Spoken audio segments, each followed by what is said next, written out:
అందరికీ నమస్కారం.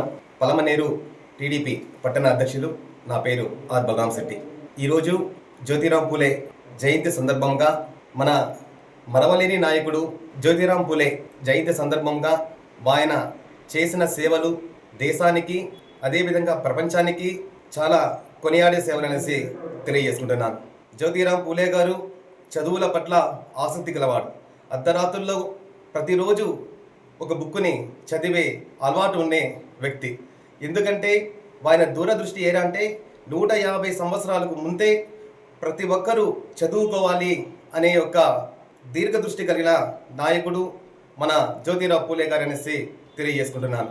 ఆడపిల్లలు చదువుకోవాలి అనే ఉద్దేశంతో ఆ రోజే జ్యోతిరాం పూలే గారు ఎన్నో కార్యక్రమాలు చేయడం జరిగింది. ఈయన చిన్నప్పుడు స్కూల్కి వెళ్తే అక్కడ ఉన్నటువంటి బ్రాహ్మణులు శూద్రులు చదవడం ఏంటి అనేసి వారిని ఎన్నో రకాలుగా అవమానం చేశారు. జ్యోతిరాం పూలే గురించి ఎంత చెప్పినా కూడా తక్కువే అనేసి తెలియజేసుకుంటున్నాం. జ్యోతిరాం పూలే గారిని జయంతి సందర్భంగా ఆయన గురించి సేవలను కొనియాడము, తెలుసుకోవడము భావి తరాల భవిష్యత్తు అనేసి తెలియజేసుకుంటూ ఈ అవకాశం ఇచ్చిన వైకే టీవీ గారికి ధన్యవాదాలు. అప్పుడప్పుడు కాదు, ఎల్లప్పుడూ బీసీల కోసం మీ వైకే టీవీ.